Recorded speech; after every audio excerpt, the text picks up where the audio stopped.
Hey pioneers! Welcome to the first chapter of my Satisfactory 1.0 series. So, what have I been doing? As you know if you've been following my channel, I'm kind of a perfectionist. Everything needs to work at 100% and look nice. The thing is that at the beginning of the game, you don't have enough technologies or resources to be able to do this. So, my solution, I speedrun it.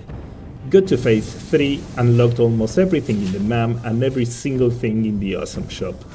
Right now, I'm able to play the game the way I like it. Being a perfectionist weirdo. So, what are you seeing here? I'm currently creating every single item in this huge building. Connected to dimensional depots, fully upgraded, I will never run out of materials.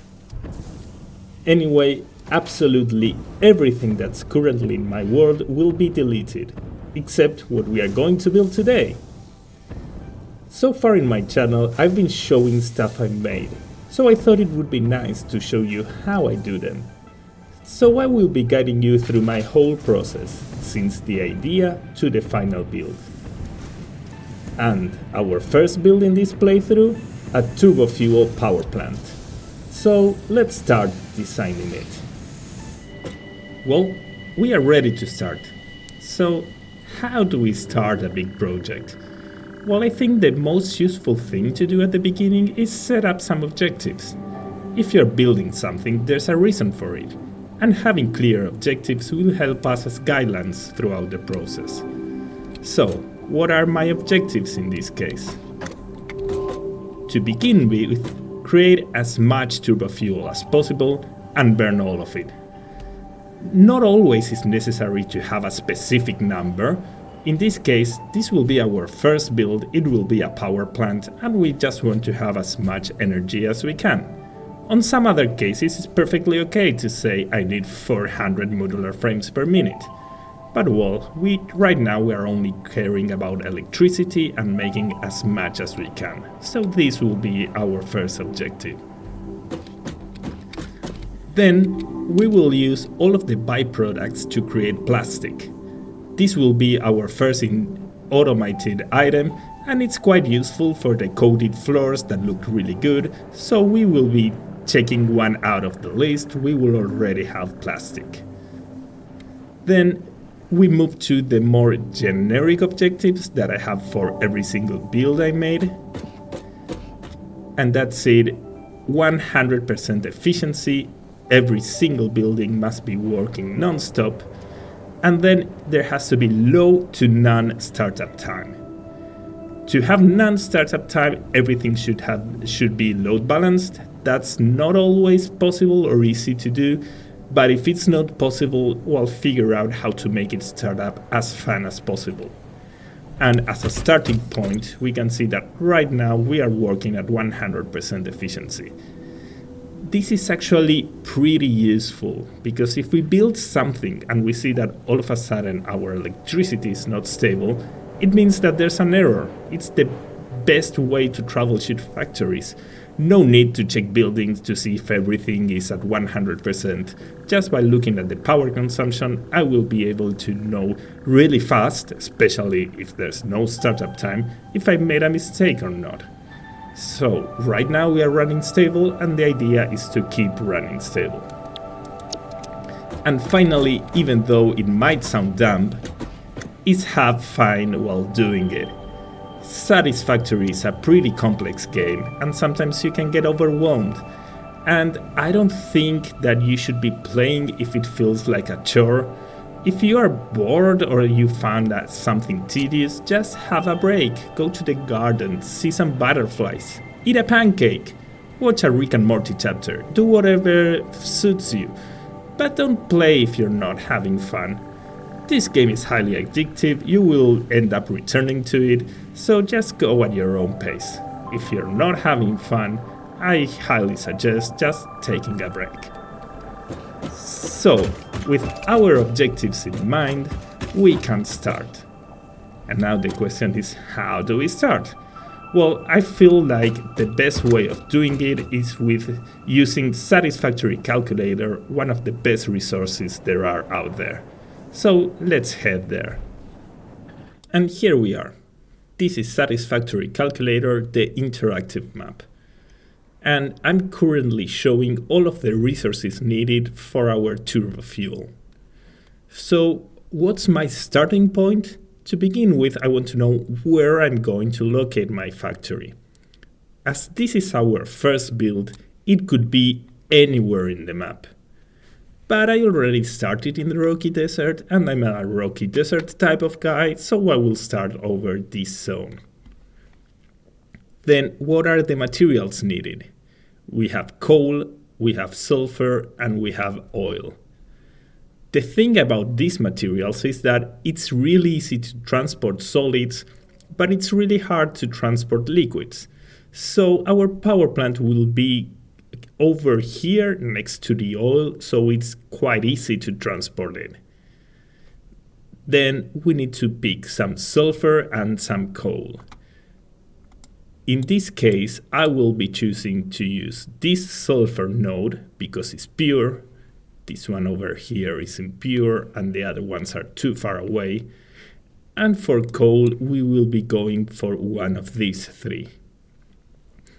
So we already know we will be working in this zone. We will be using oil from here, sulfur from here, and coal from here.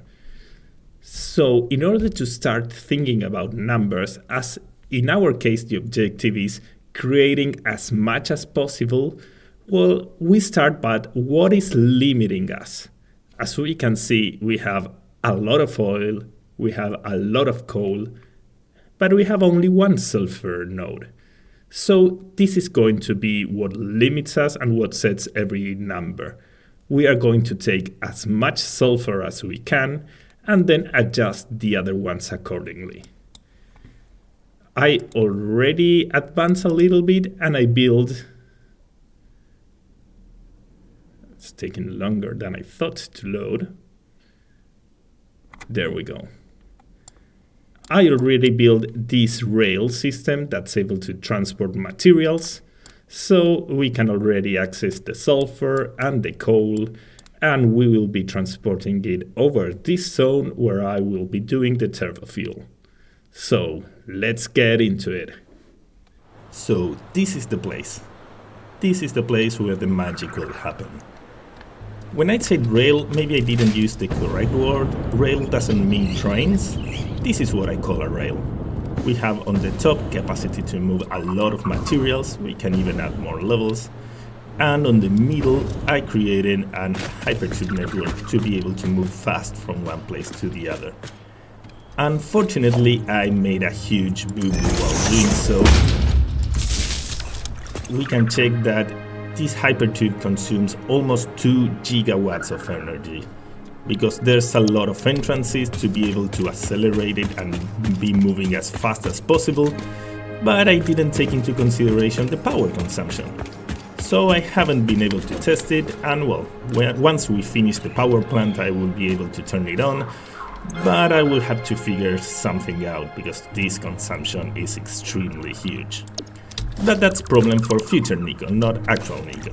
Now we are doing turbo fuel.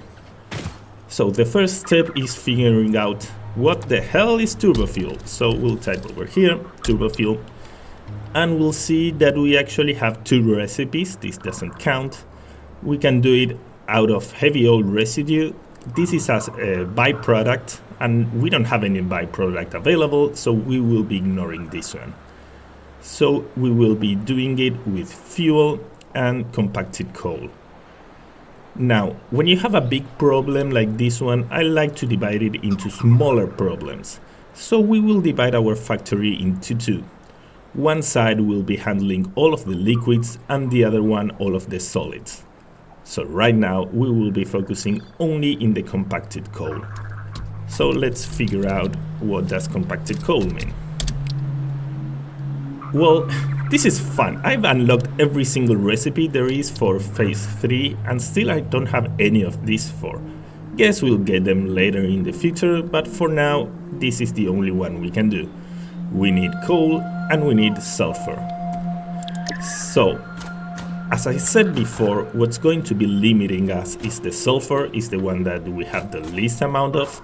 So right now, I will just move to the node and see how much sulfur we can get into this place. And then we will adjust all of the other numbers accordingly. So let's go! Only that we will be running there. And here it is. I want to give a special shout out to TotalXclipse. I took from him the idea of encasing the miners in a blueprint. And to drawing Xaos, I took from him the idea of doing these stairways with signs on the other side. I will put a link to their channels. So now that we have our miner, we need to figure out how much sulfur we can take out of it. So we can take up to 600 per minute. Nevertheless, my best belt can transport up to 480, so that's our limiting number. This will be set to 480. I'll retrieve this one back, and all of our numbers will be limited by this amount of sulfur. We can't take any more. So now we need to connect this to our rail that's somewhere down there. Yeah, there it is. And take it back to our working place. We are back to our working place. This is the line that will contain the sulfur. We can't see any of it because it's currently turned off. We will turn on all of the machines later on. So, now we know that we have 480 sulfur. How much coal do we need? Well, let's plop up another of these machines, put the recipe and figure it out. Luckily for us, this is a 1:1 ratio. We need the same amount of coal than of sulfur. So basically we need 480 coal per minute. That would be another MK4 line only carrying coal. So this is the moment where I run up to the mountain and connect all of the lines, but lucky for you, it will be just a couple of seconds. And that's it, we have the two lines. This one will be bringing coal and this one will be bringing sulfur. Now the next step is to start to design. We'll go back to the machine because I already forgot the numbers. Compacted coal. Each one of these can handle 25. And we will be bringing 480. So how many machines do we need?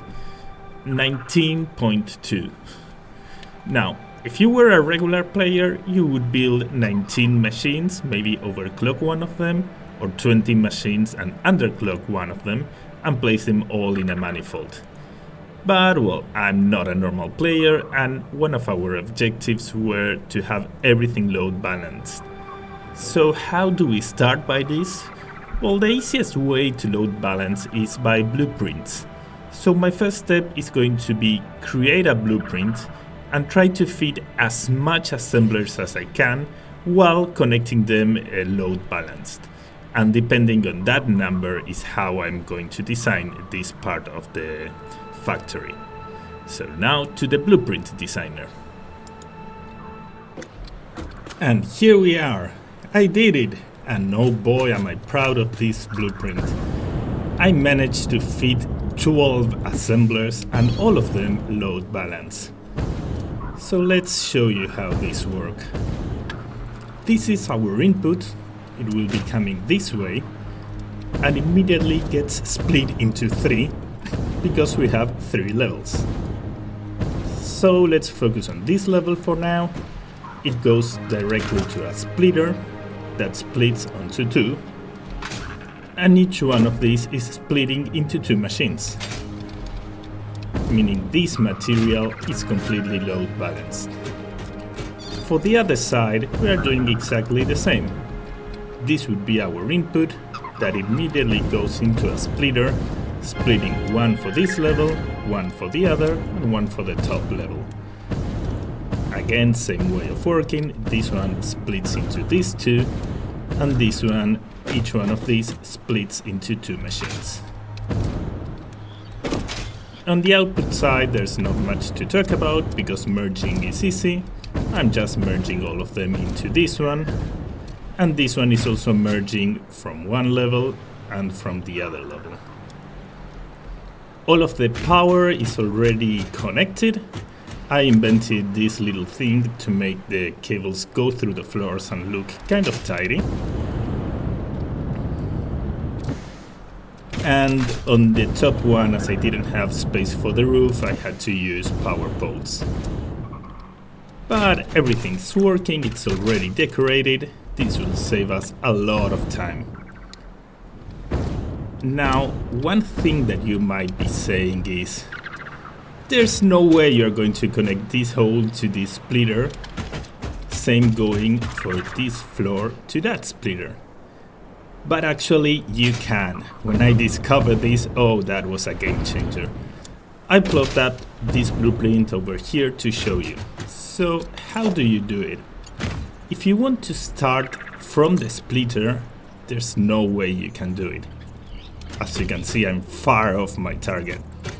But if you start from the hole, you can. The trick is paying attention to the sound.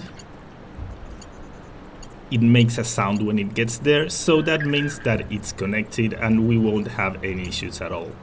For example, if I reverse this, this would be if something was off, we wouldn't be able to connect it.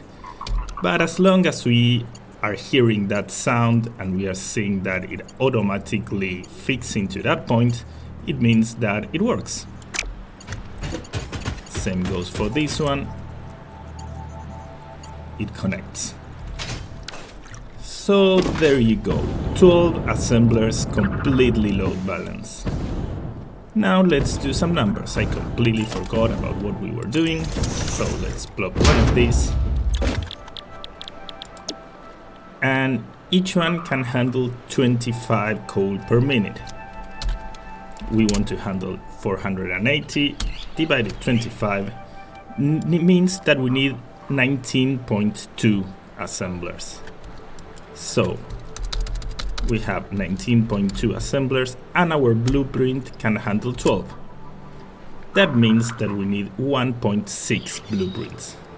So in the end, I will only be using 2 blueprints and I will have to load balance 2 blueprints. That is as easy as placing a splitter.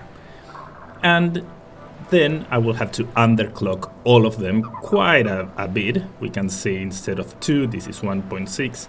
But that is actually good, we will be saving some energy. So now that I have the building piece that I will be using, I can also know how big this factory has to be. It has to be able to fit 2 of these bad boys. We can start building. Check that out, I'm so proud of it. And I also went for the red color scheme because we are doing turbo fuel. I usually, each factory try to make it with the same colors, so well, in the future, if I want to reuse this blueprint, I will have to take some time and change the colors. But right now, it's ready to go. Pretty awesome, huh? I'm loving the bigger blueprint designer. This would be completely impossible with the normal one, the MK1. So, let's start building some factories. Well, I just did some minor editing. I wanted to know how long this video was at this point, and unfortunately it's already too long. If there's something YouTube taught me is that it's really hard to get views, and also that people don't watch long videos. Usually only around 4% remain to the end, so I'm going to be stopping this one right now, and we will be continuing on the next one. I know that it feels like there's not much progress done, but actually having this blueprint is a huge progress. And doing the compacted coal will be quite fast. So I'm guessing that it will be one video for the compacted coal and maybe 1 or 2 for the fuel and the turbo fuel and the power plants and the plastic. Well, maybe more than 2. But well, I wanted to guide you through the whole process I do, and apparently it's longer than expected. But we'll see you in the next one. If you want to know how this goes on, remember to subscribe, leave a like, leave a comment, and I'll see you around.